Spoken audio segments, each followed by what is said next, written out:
बातें करते हम खेतों की और उसके रखवाली की। हम बीजों की बातें करते उत्तम जल संसाधन की। हम तकनीकी बातें करते फसलों के उत्पादन की। हर किसान का सपना सच हो जीवन सुखद बनाने को। गाँव-गाँव के हर आंगन का प्यारा सा ये दर्शन।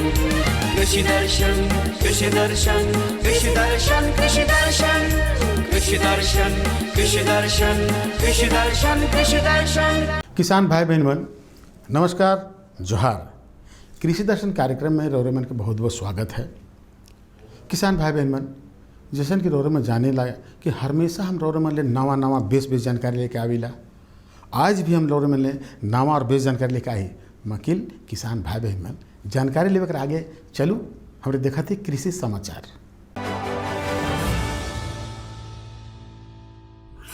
नमस्कार, कृषि समाचार में आपका स्वागत है। मैं हूं शिखा स्वरूप। आइए देखते हैं आज कृषि समाचार में क्या है खास। बीजों उपचार योजना है कृषकों के लिए लाभकारी। मल्चिंग विधि के प्रयोग से किसान हो सकते हैं लाभान्वित। छोटे भूभाग में जुताई के लिए उत्तम है मिनी पावर बीडर। कीट व्याधियां और रोग फसलों पर लगते हैं, जिस कारण कभी कभी किसानों को काफी नुकसान उठाना पड़ता है। यदि बुआई से पूर्व बीजों को उपचारित कर लिया जाए तो 75% तक रोग व्याधियों और बीज जनित रोगों से बचाव होता है। राज्य के कृषक सभी फसलों की बुआई बीजों को उपचारित करके ही करें। इसके लिए राज्य में सीड ट्रीटमेंट कैंपेन चलाई जाती है। किसान भाइयों, खेती बाड़ी वैज्ञानिक विधियों द्वारा करना बहुत ही लाभप्रद होता है। ऐसी एक विधि है मल्चिंग। मल्चिंग विधि का प्रयोग कर आप सिंचाई जल की बचत कर सकते हैं। इससे खरपतवार की समस्या भी कम होती है।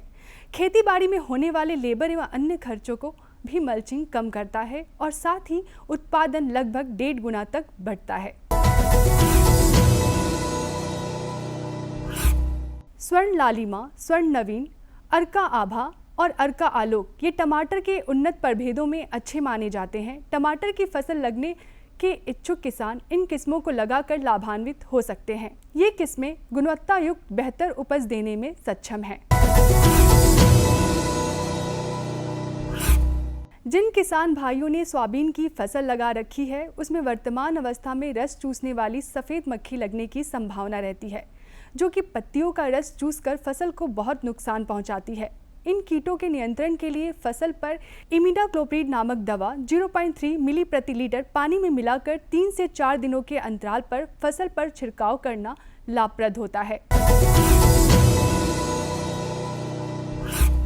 छोटे खेत, बगीचे या कम भूभाग में जुताई करना हो तो इसके लिए बहुत ही उपयोगी कृषि उपकरण है मिनी पावर बीडर। मोटर चलित ये मिनी पावर बीडर बहुत ही कम समय में खेत को बुआई के लिए तैयार कर देता है। और अब मंडी भाव में अनाजों के वर्तमान भाव जानने के लिए चलते हैं हमारे सहयोगी के पास। धन्यवाद शिखा। जोहार दर्शकों, मंडी भाव की जानकारी देने के लिए आज हम आप पहुंचे हैं पंडरा बाजार समिति पंडरा, जहां से हम आपको देंगे मंडी भाव की जानकारी। दर्शकों, आज सबसे पहले लेंगे हम चावल को। चावल का प्रति क्विंटल दर है 3,700 रुपये। फिर हम लेंगे आटा को। आटा का प्रति क्विंटल दर है 3,200 रुपये। फिर हम लेंगे दाल को। दाल में हम लेंगे अरहर दाल, जिसका प्रति क्विंटल दर है 16,000 रुपये। फिर हम आते हैं तेल की तरफ, जिसमें हम लेंगे वनस्पति को, जिसका दर है 10,000 रुपये। और आखिरी में हम लेंगे दर्शकों नमक को, जिसका प्रति क्विंटल दर है 2,360 रुपये। तो दर्शकों, आज के मंडी भाव में बस इतना ही। आइए आपको लिए चलते हैं स्टूडियो। कृषि समाचार में आज इतना ही। अगले अंक में फिर मुलाकात होगी कुछ ताजा तरीन खबरों के साथ। तब तक के लिए दीजिए इजाजत। नमस्कार, जोहार।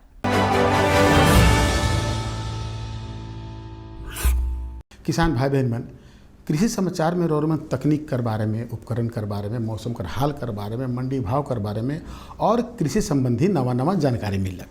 एखन बेरा हो जा है एक छोटा सा विराम के। हम विराम के बाद घूर के आवा थी और रोरेमन के जानकारी देवा थी।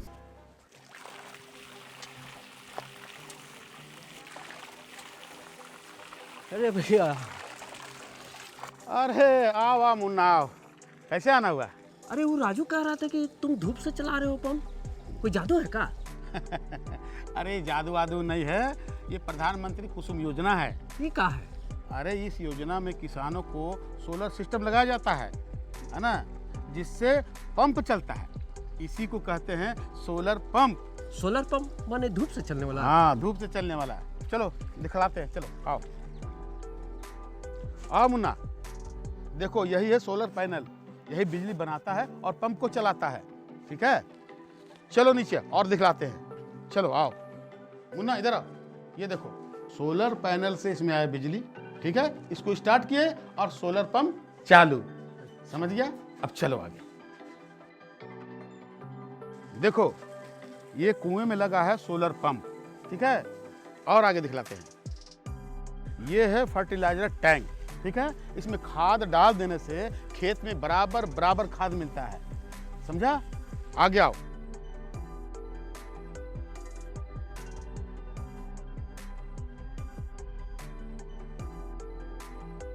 और ये देखो खेतों तक पहुंच गया पानी। हाँ? आओ।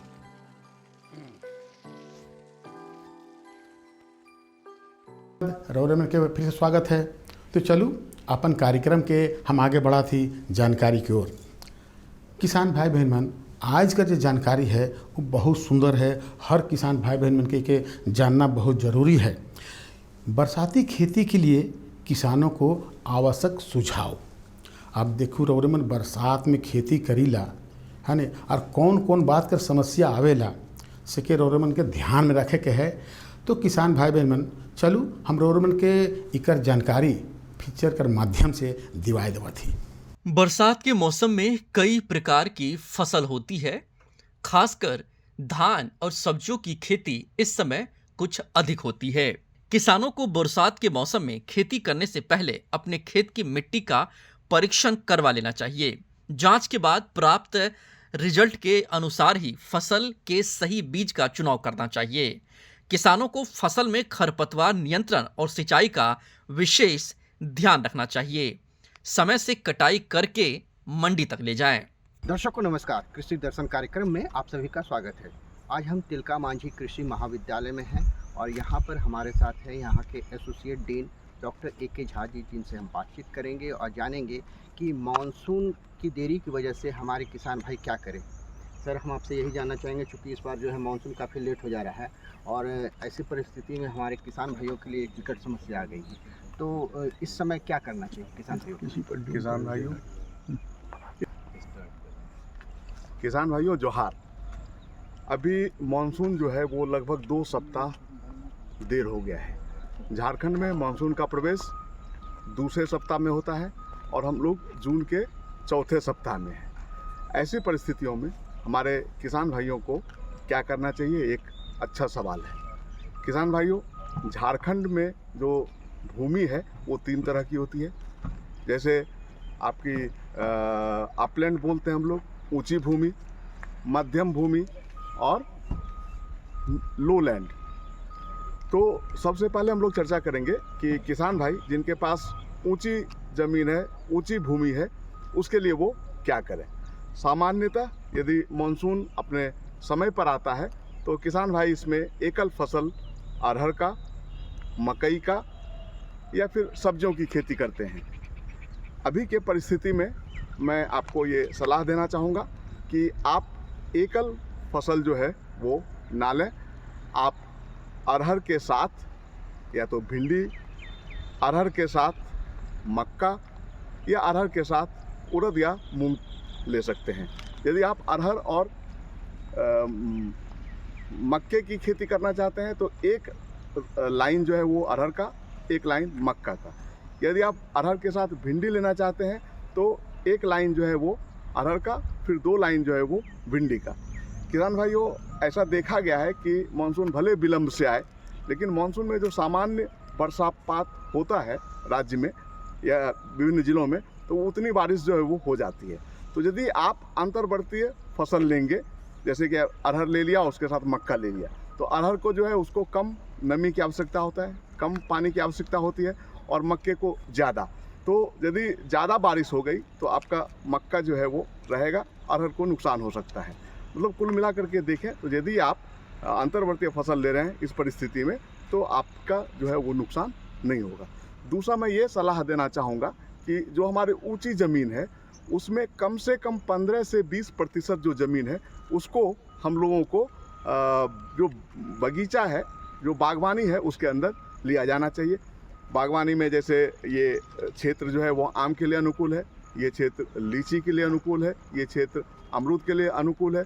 तो आप हाई डेंसिटी ऑर्चार्ड जो है वो लगाएं, और जब आप ऑर्चार्ड लगाएंगे तो 3 वर्ष के पश्चात जो है आपको एक निश्चित आय ऊपरी ज़मीन से आएगी। जानकार कहते हैं कि आमतौर पर बारिश के सीजन में 3 तरह की फसल उगाई जाती है। ये फसलें बारिश के समय में मोटा मुनाफा देती हैं। इन 3 प्रकार की फसलों में बेल वाली सब्जियां, खरीफ फसल की सब्जियां और जमीन के अंदर उगने वाली सब्जियां होती हैं। अब यदि हम लोग मध्यम ज़मीन की बात करें तो मध्यम ज़मीन में सामान्यतः जो है वो धान की खेती होती है। कई जगह पर देखा गया है कि हमारे किसान भाई जो हैं वो मध्यम ज़मीन में अधिक अवधि वाली जो धान की प्रभेद है, जैसे स्वर्णा MTU 7029, वो भी लगा देते हैं। तो मैं किसान भाइयों आपको सलाह देना चाहूँगा कि मध्यम ज़मीन में आप जो है वो मध्यम अवधि की, मतलब 120 से 125 दिन में तैयार होने वाली जो धान की किस्में हैं, और वो सूखा अवरोधी किस्में, क्योंकि मानसून जो है वो उसमें विलम्ब हो गया है और आने वाले समय में भी क्या स्थिति रहेगी वो बहुत स्पष्ट नहीं है। तो जो सूखा अवरोधी किस्म है, जैसे सहभागी धान कह लीजिए, या फिर IR 64 64 DRT1, ये जो प्रभेद है उसको आप ले सकते हैं। बहुत सारे जो संकर किस्म के धान के प्रभेद हैं वो भी मध्यम अवधि के हैं, 120 से 130 दिन में पकने वाले, तो उसको भी आप ले सकते हैं। आप बुआई के तरीके में जो है आपको अभी थोड़ा बदलाव करना चाहिए। बिल्कुल सर, हम आपसे वही जानना चाहेंगे कि आपने फसलों के बारे में तो चर्चा की, लेकिन चूंकि बारिश एकदम नहीं हो रही है, अभी मानसून आया भी नहीं है, तो ऐसे परिस्थिति में जब हमारे किसान भाई फसलों को लगाएंगे तो उसके लिए सिंचाई फिर तो ज़रूरत पड़ेगी। जी, मानसून का प्रवेश जो है वो लगभग कई जिलों में हो गया है और अभी अच्छी बारिश हो रही है।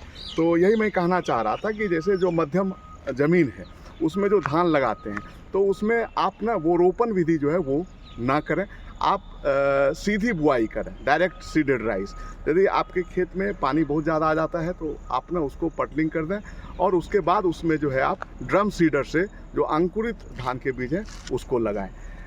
यहाँ पर मैं एक और भी सलाह देना चाहूँगा किसान भाइयों को कि जो मध्यम ज़मीन का कुछ हिस्सा है वहाँ पे यदि आप रीज और फरो मेथड अपना सकते हैं तो कुछ हिस्से में धान जो है उसको आपको रिप्लेस करना चाहिए अरहर से। मध्यम अवधि वाले भी जो है अरहर के किस्म अभी उपलब्ध हैं, उससे कर सकते हैं, या फिर आप जो है उसमें भी मक्का भी ले सकते हैं, या फिर सब्जियों की खेती कर सकते हैं। लेकिन आपको यहाँ पे ध्यान रखना होगा कि आपको खेत जो है उसमें मेड़ बनाना पड़ेगा और आप जो है रीज फरो मेथड से करें, और जो ये फरो का जो डायरेक्शन होगा वो जो आपके खेत का जो ढाल है उसके पैरेलल करें, ताकि अतिवृष्टि के समय जो है वो जो आपका ज़्यादा पानी है वो आपके फरों से वो निकल जाए।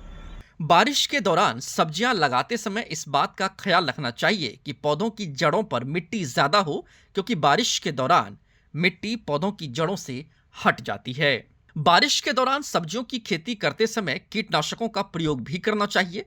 दरअसल बरसात में कई प्रकार के रोग पौधों को लग जाते हैं, ऐसे में खाद और कीटनाशकों का प्रयोग जरूरी है। अब यदि नीचे जो हमारी भूमि है लोलैंड उसकी बात करें तो यहाँ पे हमारे पास बहुत सारे जो है ऑप्शन नहीं हैं। निम्न भूमि में हमारे किसान भाई धान लगाते हैं और वो धान ही लगाएं, और यहाँ पे आप स्वर्णा लगा सकते हैं। इसके अलावा जो है BPT 5204 है और कई सारी किस्में हैं जो कि जो है अच्छा उपज देती हैं। जो नीचे वाली ज़मीन है उसमें नमी अधिक समय तक रहेगी। अभी संकर किस्में भी जो है वो भी उपलब्ध हैं।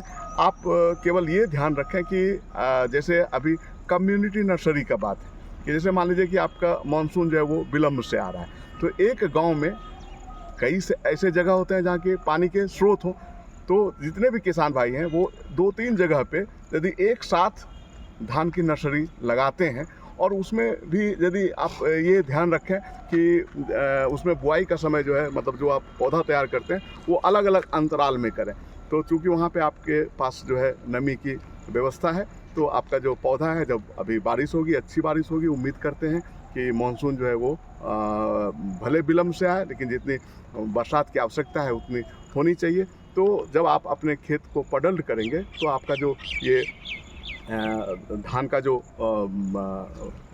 पौधा है वो तैयार रहेगा और आप उसका रोपण कर सकते हैं।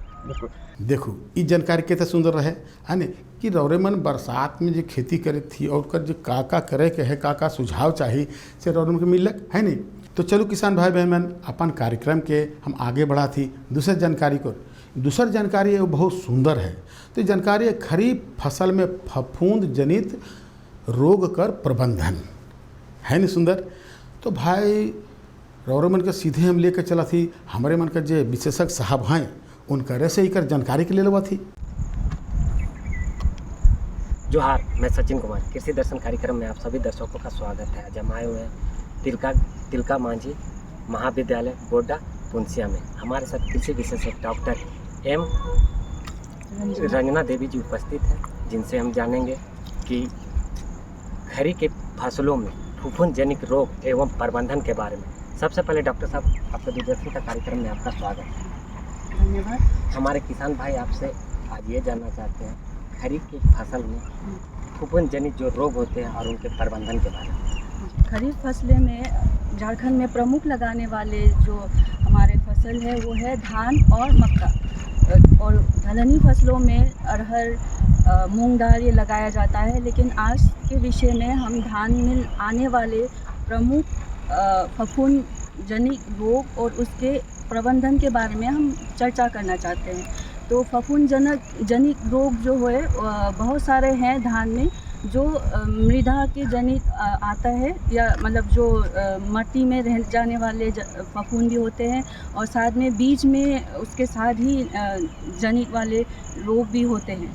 तो इसके लिए हम लोग को बचाव करने के लिए अगर हम लोग शुरुआती तौर में खेत में हम लोग धान लगाने से पहले अगर हम लोग तैयारी करते हैं तो इसके लिए हम लोग बहुत अच्छी तरह से मतलब प्रोडक्शन कर सकते हैं। मतलब इसमें हम लोग ज़्यादा उत्पादन ला सकते हैं और मुनाफा कमा सकते हैं। तो किसानों, सबसे पहले अगर हम लोग खेत में अगर आपके पास समय है तो 45 दिन अगर आपके पास समय है तो इसमें हरी खाद का भी अगर उपयोग करें। वहाँ पे जैसे धानचिया है, धानचिया बोलते हैं जिसको, तो उसको अगर आप अपने खेत में लगाएं और 40 और मतलब 45 दिन के बाद अगर उसका वहाँ में रोटावेटर से अगर आप उसको हल चला के उसका हरी खाद बनाएं तो इसके लिए आपका बहुत सारा मतलब लाभ मिलेगा और आपके धान में भी बहुत सारा उसका उत्पादन हो सकता है।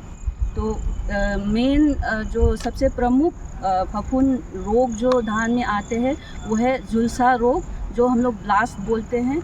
और अगर ये रोग आते हैं तो जो किसान के जो उत्पादन है या जो उसका जो यील्ड होता है, उपज जो बोलते हैं, तो वो बहुत कम हो जाते हैं, क्योंकि इसमें ज़्यादातर जो है उसके पत्तियां और फिर उसके जो हमारे पेनिकल जो बोलते हैं, डाली जो बोलते हैं बाली का, वो उसमें क्या बोलते हैं स्पॉट या धब्बे आ जाते हैं। फिर उसके बाद वो गिरने लग जाते हैं, तो इसके कारण हमारे उपज में बहुत अंतर पड़ जाते हैं। और दूसरे जो रोग है वो है ब्राउन स्पॉट बोलते हैं, भूरे धब्बा रोग बोलते हैं। ये भी बहुत क्या बोलते हैं प्रमुख रोग के अंदर गिना जाता है। तो ये भी बीज के द्वारा ये फैलते हैं। अगर आप जो बीज है जो आप बुआई करने वाले हैं वो अगर सही या जो रोग जनित वाला अगर बीज लगाते हैं तो ये डिजीज़ जो है जैसे ही धान लगाएंगे तो उसमें डिजीज़ रोग जो है दिखने लगेगा, उसका लक्षण दिखने लगेगा धान का। और भी बहुत सारे रोग है जो फफूंद के द्वारा फफूंद रोग होते हैं, जैसे फॉल्स मड बोलते हैं, हल्दी रोग जैसे बोलते हैं, कंडवा रोग जो बोलते हैं वो भी आते हैं। शीट ब्लाइट बोल के एक और डिजीज़ है वो भी आते हैं। तो जितना फफूंद जनित रोग जो होते हैं वो ज़्यादा से ज़्यादा वो मृदा के द्वारा रह जाते हैं और फिर कभी कभार खरपतवार के अंदर वो जीवित रह जाते हैं। फिर उसके बाद जैसे धान उगने लगते हैं तो उसी में वो रोग फैलाने में बहुत मदद होता है। मैडम, इसका छिड़काव और बचाव के लिए क्या करें? जी, तो सबसे पहले हम ब्लास्ट या जो झुलसा रोग है उसके बारे में हम बताना चाहते हैं। झुलसा रोग अगर आते हैं तो वो आप इसमें नर्सरी के वहाँ में भी लगा सकते हैं, और ये नर्सरी से लेके पूरा जो धान के जो ग्रोथ स्टेजेस है उसमें सब आपको देखने को मिलेगा। इसमें किस तरह से आप पहचान करेंगे कि उसमें नाव आकार के धब्बे आते हैं पत्ते में, और फिर अगर वो बाली जो पेनिकल का जो डंडी है उसमें भी ये भूरे रंग का वो वहाँ पे धब्बे आते हैं। फिर उसके बाद वो कमज़ोर होके वो बाली जो है गिर जाते हैं। तो ये लक्षण से आपको मालूम हो जाना चाहिए कि वो झुलसा रोग है, और इसको अगर प्रबंधन करना है तो बीज उपचार ज़रूर करें धान लगाने से पहले। वो भी ट्राइसाइक्लाजोल 6 ग्राम प्रति केजी बीज से बीज उपचार करें, और नहीं तो हमारे कार्बेंडाजिम है, कैप्टान थायरम, ये सब से हम लोग बीज उपचार कर सकते हैं 1 या 2 ग्राम प्रति केजी बीज के द्वारा। और जैसे ही वो अगर हमारे खेत में लगाने के बाद भी अगर लक्षण ये सब दिखने लगे, तो जैसे ही लक्षण दिखने लगे तब आपको इसमें जैसे हमने अभी बताया ट्राइसाइक्लाजोल 1 ग्राम प्रति लीटर पानी में आप इसका छिड़काव कर दें, वो भी 10 या 15 दिन के अंतराल में, क्योंकि ये जो फफूंदनाशक होते हैं ये 10 या 15 दिन के बाद इसके जो पावर है या जो इसका क्या बोलूँ उसको कि इफ़ेक्टिवनेस जो है कम हो जाते हैं। तो इसलिए आप 10 या 15 दिन बाद दोबारा इसका छिड़काव कर दें, ताकि इसका जो रोकथाम करके आप अपना मुनाफा कमा सकें। और मैडम बीच में देखभाल कैसे करें? बीच में यही देखभाल करना है कि आपको निरंतर मतलब रोज़ाना या हफ्ते में या 3-4 दिन बाद आप जाके खेत में आप अपना खेत का देखें कि उसमें रोग आए हैं कि कोई और भी खरपतवार का उसमें ज़्यादा प्रकोप हो रहा है कि नहीं, तो उस हिसाब से आप अपना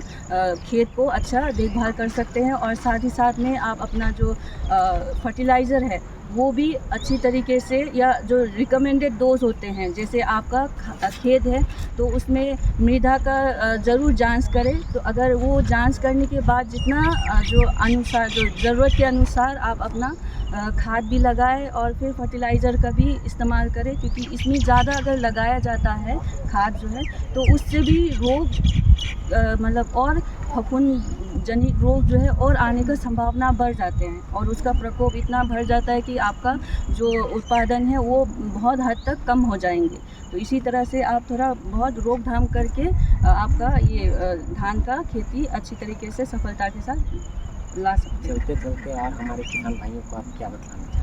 हम अंत में हम यही बताना चाहते हैं और यही हम निवेदन करते हैं कि जितना भी जो किसान भाई और बहनों हैं, तो जब धान का खेती करना है तो आपको सबसे पहले उसका बीज का मतलब सिलेक्शन करें कि कौन सा बीज हम लगाएं अपने खेत के द्वारा। मतलब जो खेत आपका यहाँ में रोग ज़्यादा आता है फफूंद का, तो आपको जो रोग निरोधक जो किस्में हैं है ना, और जो हम लोग उन्नत किस्में बोलते हैं, आपके नज़दीकी जो प्रमाणित जो जगह है जहाँ से आपको बीज मिल सकते हैं, वो नहीं तो आपके नज़दीकी कृषि विज्ञान केंद्र, यही नहीं तो जो विश्वविद्यालय होते हैं उससे आप अपना बीज जो है लें। पुराने अगर आपके पास जो घर में जो रखे बीज को अगर उससे आप बुआई करना है तो आपका उसका भी ज़रूर बुआई के पहले मतलब उसका बीज उपचार करें। जितना हमने फफूंदनाशक का नाम बताया जैसे ट्राइसाइक्लाजोल ये और फिर कार्बेंडाजिम, कैप्टान, ये सब से आप बीज उपचार करें और उसका लाभ उठाएं। फिर उसके बाद जैसे ही आपका धान लगाते हैं तो उसका खरपतवार का भी आप उसका नियंत्रण करें। जैसे खरपतवार को नियंत्रण या उसका वो करने के लिए मैनेजमेंट करने के लिए आप उसमें ब्यूटाक्लोर लगाएं और स्प्रेइंग छिड़काव कर देने से उसका भी कमी होगा तो फफूंद जनित रोग का रोकथाम करने में मदद होगा। तो किसान भाइयों, आपने देखा कि खरीफ फसलों में फफूंद जनित रोग एवं प्रबंधन के बारे में हमारे कृषि विशेषज्ञ डॉक्टर एम करुणा जी ने इतनी अच्छी जानकारी दी। आशा करते हैं इनकी बात एम रंजना करुणा तो अच्छा एक चीज़ और थोड़ा तो किसान भाइयों, आपने देखा कि खरीफ फसलों में फफूंद जनित रोग एवं प्रबंधन के बारे में हमारे किसी विशेषज्ञ डॉक्टर एम रंजना देवी जी ने इतनी अच्छी जानकारी दी। आशा करते हैं इनकी बातों का पालन करके आप अधिक से अधिक लाभ प्राप्त करेंगे। सबसे पहले दूरदर्शन के कार्यक्रम में आपका जो अपनी इतनी अच्छी जानकारी दी उसके लिए बहुत बहुत धन्यवाद। और अब हमें दीजिए इजाज़त। तो देखो आज हम रोरेमन के 2 गो जानकारी दिली और 2 जानकारी बेच रहे है नहीं से लिए तो रोरेमन के हम हमेशा कहिला किसान भाई बहन मन कि अगर ऐसा जानकारी रोठिन है या हमरे से कोई जानकारी रोरेमन के चाहिए तो पता के जरूर लिखो। पता है कार्यक्रम कृषि दर्शन द्वारा केंद्र निदेशक दूरदर्शन केंद्र रातू रोड रांची और पिन कोड संख्या है 834001।